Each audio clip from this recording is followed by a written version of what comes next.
కుటుంబ సభ్యులందరినీ కూడా వాళ్ళని ఢిల్లీ తీసుకుపోయి అక్కడ వారికి సపోర్ట్ గా గిరిజనులకు సపోర్ట్ గా కూడా మేము అక్కడ పిటిషన్ ఇవ్వడం జరిగింది.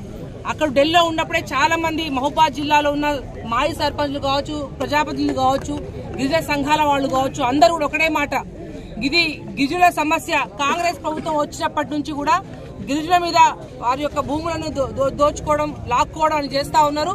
ఇది ఖచ్చితంగా అందరూ ఏకం కావాల్సిన సందర్భం. ఇది మహబూబాద్ లో ఎక్కువ గిరిజనులు ఉండడం వల్ల మీరు ఖచ్చితంగా ఇక్కడ కేటీఆర్ గారిని ఇక్కడ తీసుకోరండి, మీ అందరం కూడా అక్కడ ఎక్కడైతే మన కొడంగల్ జరుగుతున్న దాని విషయంలో అందరం కూడా సపోర్ట్ చేస్తామని చెప్పిన తర్వాత వారి యొక్క విజ్ఞప్తి మేరకు వాళ్ళ కేటీఆర్ గారిని రేపు పొద్దున మహబూబాద్ పట్టణంలోని ఎంఆర్ ఆఫీస్ దగ్గర మహాధర్నా కోసం మేము ఏర్పాటు చేయడం జరిగింది.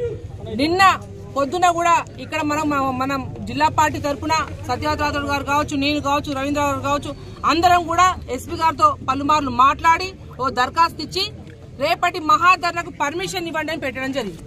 నిన్నటి నుంచి ఎస్పీ గారు మీ పనులు మీరు ఏర్పాటు చేసుకోండి, ఖచ్చితంగా పర్మిషన్ ఇస్తే ఇది పెద్ద సమస్య కాదు అని చెప్పిన తర్వాత ఎస్పీ గారి మాట మేరకు మేము మధ్యాహ్నం కూడా రవీంద్రరావు గారు స్వయంగా ఎస్పీ గారిని కలిసిన తర్వాత గో హెడ్ మీ పని మీరు చూసుకోండి అని చెప్పిన తర్వాత మహబూబాద్ జిల్లాలో ప్రతి గ్రామానికి కూడా వారికి, ఎందుకంటే సమాచారం కేటీఆర్ వచ్చే సమాచారం కూడా వారికి తెలియాలి కాబట్టి అందుకు సమాచారం ఇవ్వడం జరిగింది.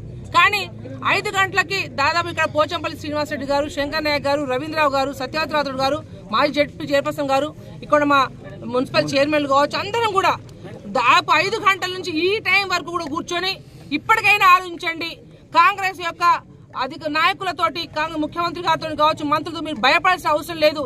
ఇది ప్రజాస్వామ్యం, అందరు ధర్నా చేసే హక్కు ఉంది. మా గిరిజనులకు ఏదైతే ఇబ్బంది అవుతుందో వాళ్ళందరినీ కూడా కాపాడుకోవాల్సిన అవసరం ఉంది, వాళ్ళకు సంఘీభావం తెలిపాల్సిన అవసరం ఉందని చెప్పి వారిని ప్రత్యేకంగా మంచిగా రిక్వెస్ట్ చేశాం. కానీ ఎస్పీ గారు 2 గంటల నుంచి ఇప్పుడు చెప్తా అనుకుంటా ఒక్క మాట చెప్పకుండా పర్మిషన్ రిజెక్ట్ చేసిండు. అంటే మీరు కాంగ్రెస్ ప్రభుత్వం వాళ్ళతో మీరు భయపడుతున్నారా, మీ పోస్టింగ్ల కొరకు భయపడుతున్నారా ఏదో అర్థం కావట్లేదు.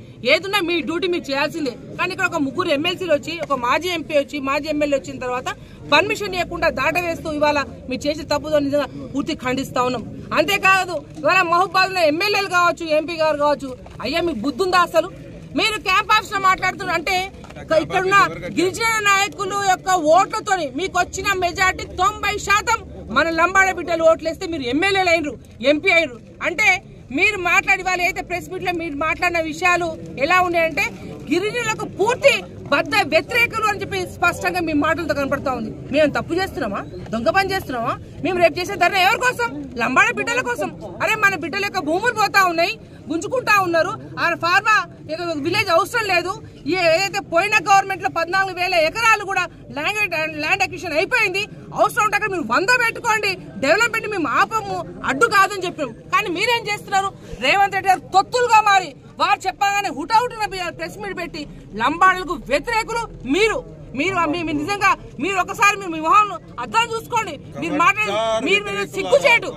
మీరు ఇంకా మీరు ఏ విషయం మీద మీరు ప్రెస్ మీట్ పెట్టి ఉంటే మేమేం మాడపోయాం. కానీ లంబాడులకు జరుగుతున్న అన్యాయాన్ని మేము అందరం సపోర్ట్ చేస్తూ మేము లంబాడ బిడ్డలకు కూడా మన బిడ్డలకు ఇబ్బంది కలుగుతుంది ధర్నా చేస్తామంటే మీరు చేస్తున్న పని ఏంది? ఫస్ట్